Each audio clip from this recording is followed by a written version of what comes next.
Peace, family. What's up? It's Jay Morrison, and this is episode 56 of the Ask Jay Show. I apologize. Yesterday I said episode 54, and then as I got off or out of the video, I realized that it's actually episode 55. It's flying by so fast that I never keep track of these things. I'm sorry. I know you guys wish I was perfect in our video production, but I'm not going to be. I got so much stuff going on. This is a priority, but my commitment is not perfection. My commitment is consistency. But I will try to make it as best as I can and be as accurate as possible, of course, because I'm a perfectionist. So this is episode 56 of the Ask Jay Show.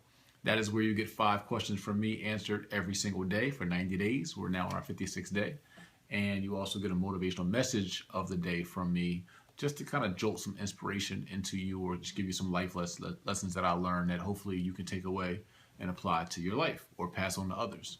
So in our motivational message of the day, I thought about earlier today, my mother, and I remember being like in soccer and basketball and football and Boy Scouts, right?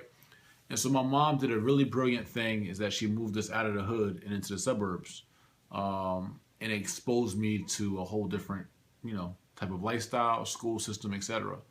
And I think that her, like the no quit that she had, some people are stuck in the ghetto or in the hood and they don't even think of like their next strategic move. And I think that's a big thing for all of us is to really, like what I loved about the whole thing with my mom, it wasn't just the fact that like she just kept elevating, right? Even though it was a slow grind. So it's like, you don't got to go 0 to 60 like real quick. You know what I mean? It might be like 0 to 25. You might be 25 for a minute and then 30, 35, right? So it's like, don't be scared of the slow grind. And don't, also, okay, I seen a young king today with, I guess, his girlfriend today. I went to Target to get some facial cleanser because, like, you see my face is all scruffy, right? So anyway, I'm getting a haircut tomorrow. I'll be clean tomorrow.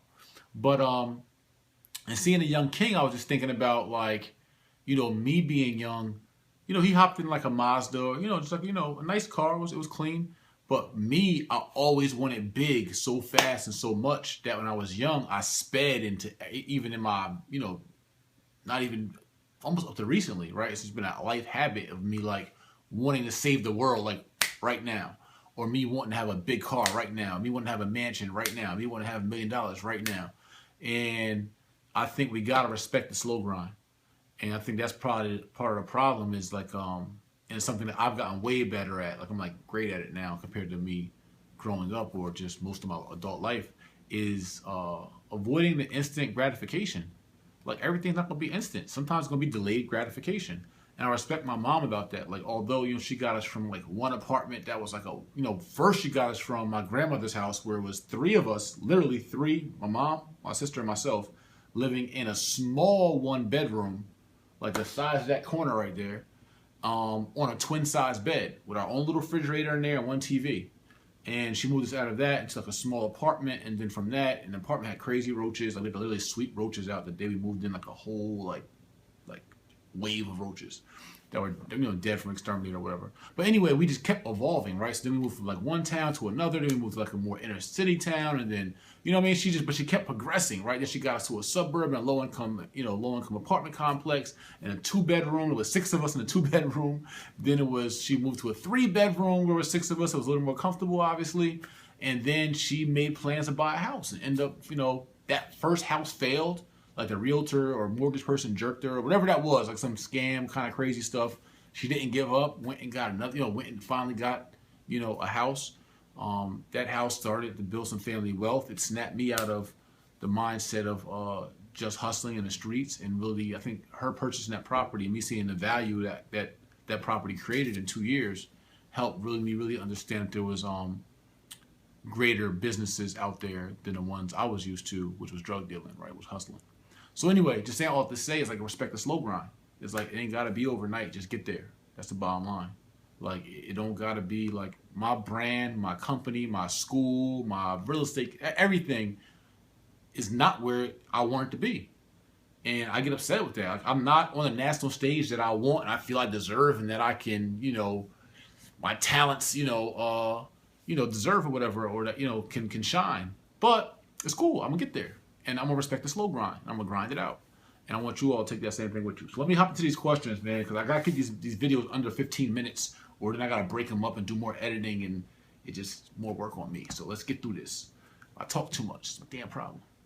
But I just like to make sure I get my messages across. So anyway, YouTube, right? I can't even print these out, right? So my internet is down, and I don't have my extra phone. I can't find it. So it's my new notebook. So I'm going to read the questions. I had to handwrite these questions out because I have no other phone to read them off of. So anyway, YouTube, R. Brown asked, what is the meaning of success in wholesaling in your opinion? I mean, just specifically in using a wholesaling strategy in real estate or any business, because you wholesale damn near anything, houses, cars, whatever, jewelry. Closing a deal, success is getting to the closing table and getting a check. I mean, that's success. I do want to say, and I'm doing a webinar on this soon, is that real estate investors who are starting off with the primary strategy of wholesaling, stop considering yourself a wholesaler. You're diminishing your whole brand and company if you have a bigger vision for your company. If you are investing into your business, investing into your education, if you are investing into your company, if you're building a company to be a real estate investor, to one day buy and flip, buy and hold, and just, really engulf all the things that real estate has to offer, from residential to commercial, etc. But you're starting off with wholesaling, stop calling yourself a wholesaler. You're not a wholesaler.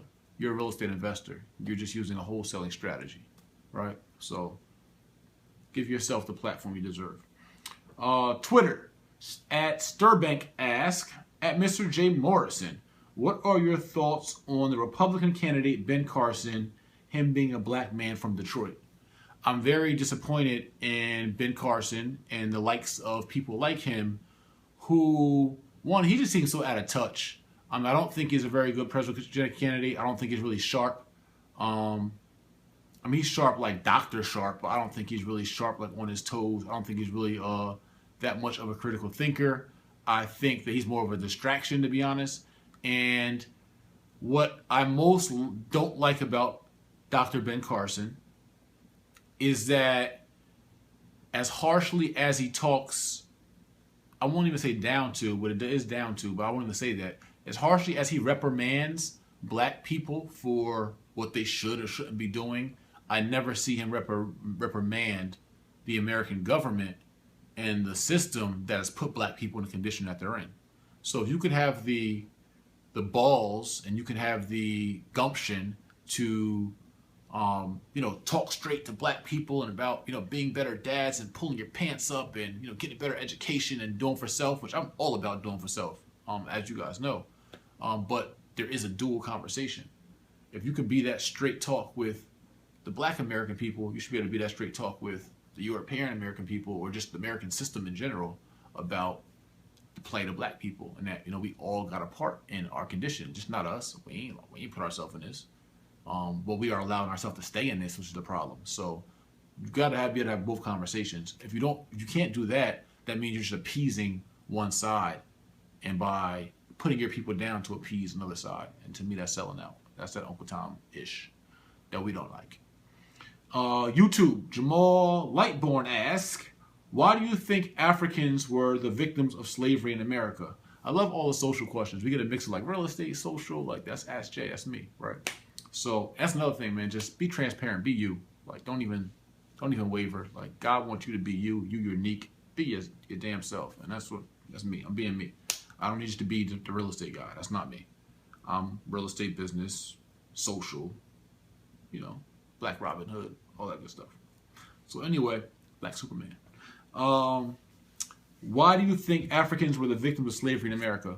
I mean, that's a really deep question. A lot of it, slavery, existed prior to this American slavery.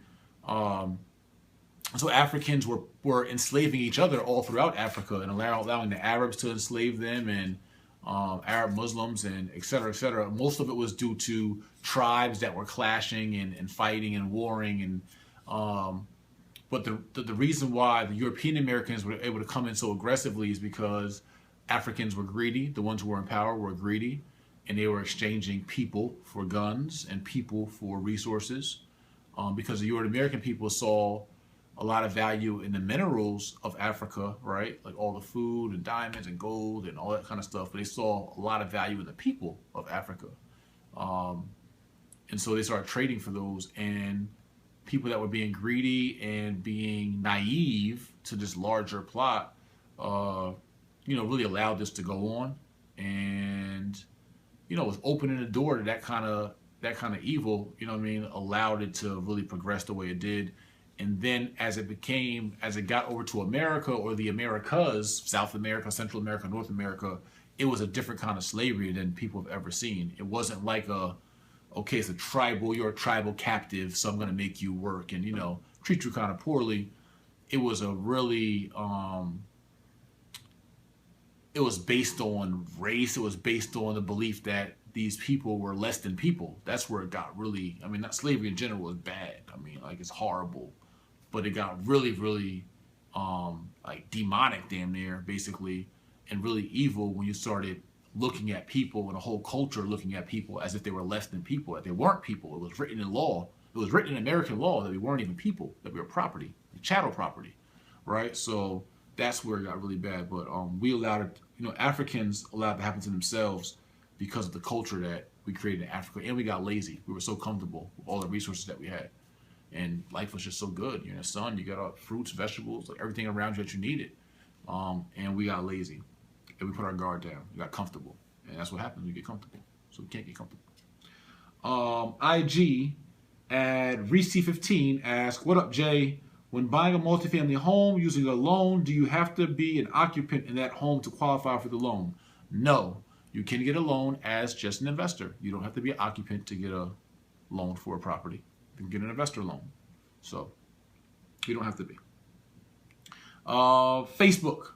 Will Burrow asks, when raising private money, what's a good strategy in doing so? So whenever you're raising private money for real estate, for a business, for an idea you have, or whatever the case is, the best strategy is to make sure that you answer every question that someone would have up front, meaning in your deck, in your proposal, in your business blueprint. Make sure that you have, that's the biggest portion, is how you write it up, how you present the deal. Make sure the deal is presented as professionally as possible, and you've answered as many concerns and questions as possible that someone would have about the deal. How much? When's my returns? What interest rate do I get back? Do I get equity?